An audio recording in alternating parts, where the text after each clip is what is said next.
Labour Party P2B send big warning to President Bola Ahmed Tinubu. Welcome to the news and thank you for tuning in to listen. Please subscribe to our channel.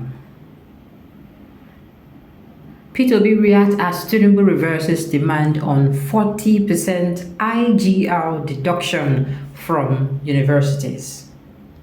The Labour Party presidential candidate in the 2023 election, P2B, has reacted as President Bola Ahmed Tinubu halts the automatic deduction of 40% from federal universities' internally generated revenues, IGR.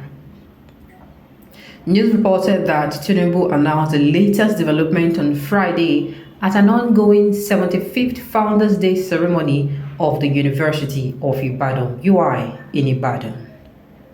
President Tinubu, represented by the Minister of Education, Teha Moman, said the policy implementation is ill-timed, adding that universities are struggling.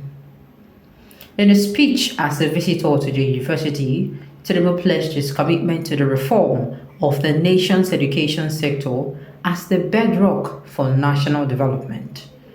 In a statement via X, P2B commended the federal government for reversing its demand, stressing the 40% IGR underlines a lack of attention to the persistent abuse of the TED fund currently not utilized to fund tertiary education. He also urged the FG to promptly recognize and revamp the TED fund to fulfill its statutory role of funding Nigerian public universities, both federal and state-owned. The statement reads, and I quote, "It is gratifying that the FGN has reversed its demand on the 40% IGR from universities. It is ab initio totally inconceivable that grossly underfunded universities would be expected to dole out 40% of their internal generated revenue to the federal government. Moreover, that demand underlies a lack of attention to the persistent abuse of the TED fund, which is presently not being properly utilized to fund tertiary education as initially envisaged. In fact, the federal government should promptly reorganize and revamp TED fund to fulfill its statutory role of funding Nigerian public universities, both federal and state-owned, as also in assisting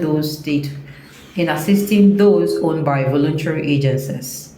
The time has come for the government to pay more attention to the financial autonomy of our public universities while fulfilling its statutory financial responsibility to our public tertiary education."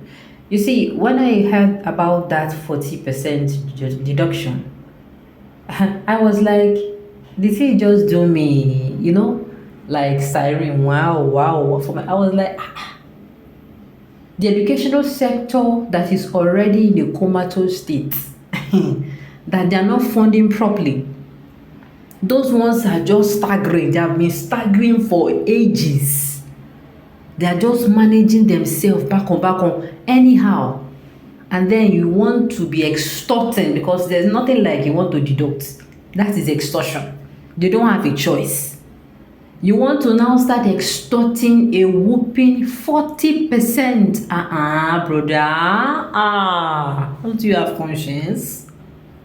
And the thing is, it now led me to say, okay, if even this will be the case, they should sign a bill into law that, you see, anybody who is in a public office, you are the president, you are the special advisor to the president, you have any business to do with the president, the governor, the local government chairman, the councillor, any public office you are appointed or elected, I kid you not, none of your children or yourself should school abroad.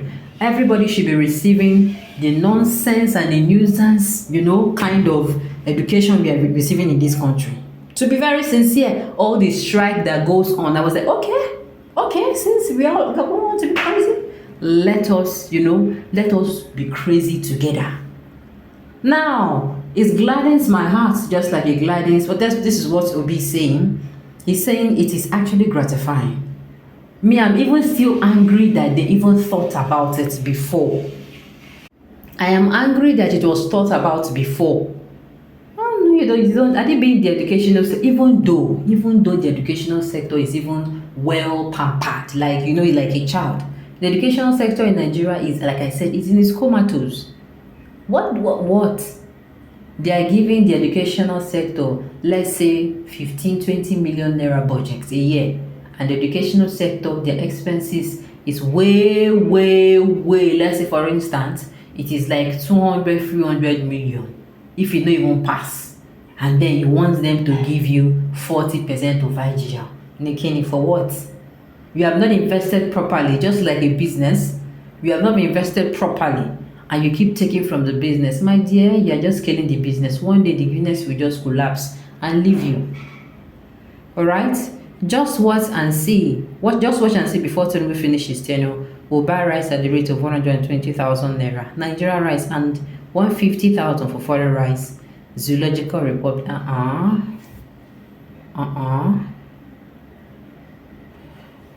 Don't worry, one day this country will divide itself.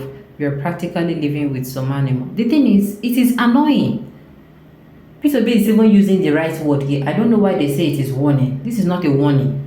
He did not give anybody warning. He's even saying, thank God though, that the government has actually, they have looked into this complaint and said, no, this one, go work.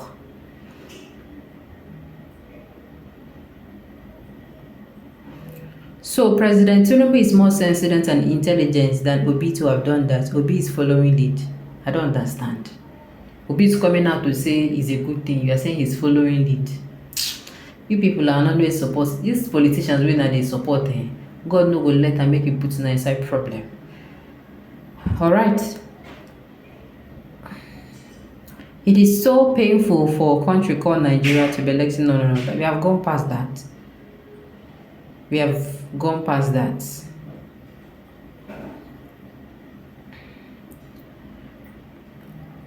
There is nothing wrong in what Labour Party has done in commending what Tinubu has done.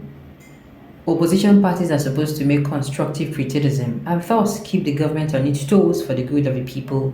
If roles are to be reversed, APC will do likewise. Yes, the thing is, the headline is misleading, because the headline is Obi sent Labour Party, P2B sends big warning to press, because I don't see, there's nothing like warning here. They just put this particular kind of theme or headline to attract traffic. No mind these bloggers, they follow be our problem for this country. Alright, on this note, we have come to the end of the news. We say thank you for tuning in to listen. Until I come your way next time, enjoy the rest of your day.